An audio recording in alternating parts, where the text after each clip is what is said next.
Hi everyone, this is Ramakrishna. మీరు చూస్తున్నారు MRK Telugu tech. ఇవాళ మన వీడియోలో వినాయక చవితికి సంబంధించి మండపాలు ఏర్పాటు చేయడానికి పర్మిషన్ అనేది ఆన్లైన్లో ఏ విధంగా తీసుకోవాలి ఈ వీడియోలో తెలుసుకుందాం. అదేవిధంగా ఛానల్ సంబంధించిన important Telegram group link and WhatsApp channel link అనేది కింద డిస్క్రిప్షన్లో ఇచ్చాను. చాలా ఇంపార్టెంట్ అప్డేట్స్ అండ్ లింక్స్ అనే గ్రూప్లో అయితే షేర్ చేయబడితే తప్పకుండా ఫాలో అవడానికి అయితే ట్రై చేయండి. అప్డేట్లో కానీ వెళ్ళినట్లయితే ఈ గణేష్ మండపాలు ఏర్పాటు చేయడానికి ఏదైతే పర్మిషన్ ఉందో దీనికి సంబంధించి సింగిల్ విండో క్లియరెన్స్ సిస్టమ్ అనేది ఆంధ్రప్రదేశ్ ప్రభుత్వం అనేది ఇంట్రడ్యూస్ చేసింది. దీనికి సంబంధించిన డైరెక్ట్ లింక్ అనేది కింద డిస్క్రిప్షన్ అయితే ఇచ్చాను. ఆ లింక్ మీద కానీ క్లిక్ చేసినట్లయితే డైరెక్ట్గా వెబ్ పేజ్ ఈ విధంగా అయితే ఓపెన్ అవుతుంది.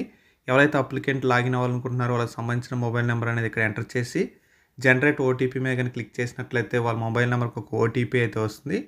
ఆ ఓటీపీని అక్కడ ఎంటర్ చేసి వెరిఫై ఓటీపీ మీద కానీ క్లిక్ చేసినట్లయితే అప్లికేషన్ ఫామ్ అనేది ఈ విధంగా అయితే ఓపెన్ అవుతుంది. ఇక్కడ ఎవరైతే అప్లికెంట్ ఉన్నారో ఫస్ట్ వాళ్ళకి సంబంధించిన నేమ్ అనేది ఇక్కడ ఎంటర్ అయితే చేయాల్సి అయితే ఉంటుంది.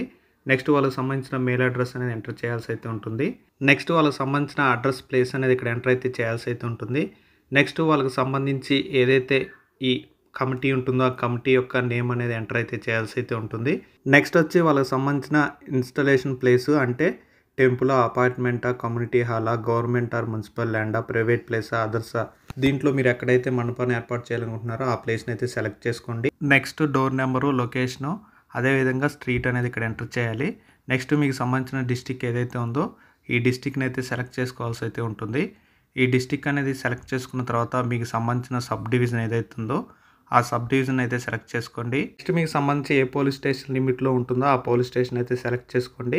నెక్స్ట్ మీకు సంబంధించి ఏదైతే విగ్రహం పెట్టాలనుకుంటున్నారో ఆ విగ్రహానికి సంబంధించిన హైట్ అనేది ఇక్కడ ఫీట్లో అయితే ఎంటర్ చేయండి. నెక్స్ట్ ఏదైతే మండపం ఉందో ఆ మండపానికి సంబంధించిన హైట్ కూడా ఇక్కడ మెన్షన్ అయితే చేయాలి. నెక్స్ట్ మీకు సంబంధించి ఎంతమంది అయితే కమిటీ మెంబర్స్ ఉన్నారో వాళ్ళకి సంబంధించి మొత్తం 5 మెంబర్స్ నేమ్స్, అదేవిధంగా వాళ్ళకి సంబంధించిన ఫోన్ నెంబర్స్ అయితే అడుగుతుంది. ఫస్ట్ కమిటీ నెంబర్ నేమ్, వాళ్ళ ఫోన్ నెంబర్, అలా 5 మెంబర్స్ నేమ్స్, ఫోన్ నెంబర్స్ అని ఎంటర్ చేయాలి. నెక్స్ట్ వచ్చేసి ఏదైతే మీరు నిమజ్జనం చేయాలనుకుంటున్నారో ఆ డేట్ని అనేది సెలెక్ట్ అయితే చేయాల్సి అయితే ఉంటుంది. ఈ డేట్ అనేది సెలెక్ట్ చేసుకున్న తర్వాత ఏ టైంకి మీరు నిమజ్జనం అనేది ఆ డేట్న చేయాలనుకుంటున్నారో ఆ టైంని కూడా మీరు ఇక్కడ సెలెక్ట్ అయితే చేసుకోవాల్సి అయితే ఉంటుంది. ఇలా మీకు సంబంధించి ఏదైతే నిమజ్జనం కానీ డేట్ అనేది సెలెక్ట్ చేసుకున్న తర్వాత ఎక్కడైతే మీరు ఈ నిమజ్జనం చేయాలనుకుంటున్నారో ఆ ప్లేస్ని కూడా ఇక్కడ మెన్షన్ అయితే చేయాల్సి అయితే ఉంటుంది. నెక్స్ట్ ఏదైతే ఈ ట్రాన్స్పోర్ట్ ఉందో అంటే మీరు నిమజ్జనం చేయడానికి ఏదైతే వెహికల్ అనేది తీసుకెళ్తున్నారో ఆ వెహికల్ని కూడా ఇక్కడ మీరు సెలెక్ట్ చేసుకోవాల్సి అయితే ఉంటుంది.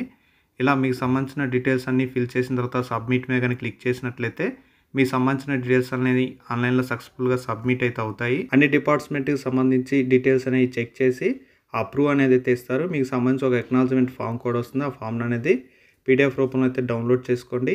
ఇది ఫ్రెండ్స్ ఈ వీడియో ఇన్ఫర్మేషన్ కానీ మీకు ఇష్టమైతే ఖచ్చితంగా వచ్చిన లైక్ చేయండి, షేర్ చేయండి. కొత్త వారిని యూజ్ చేసినట్లయితే తప్పకుండా సబ్స్క్రైబ్ చేసుకోండి. Thank you for watching.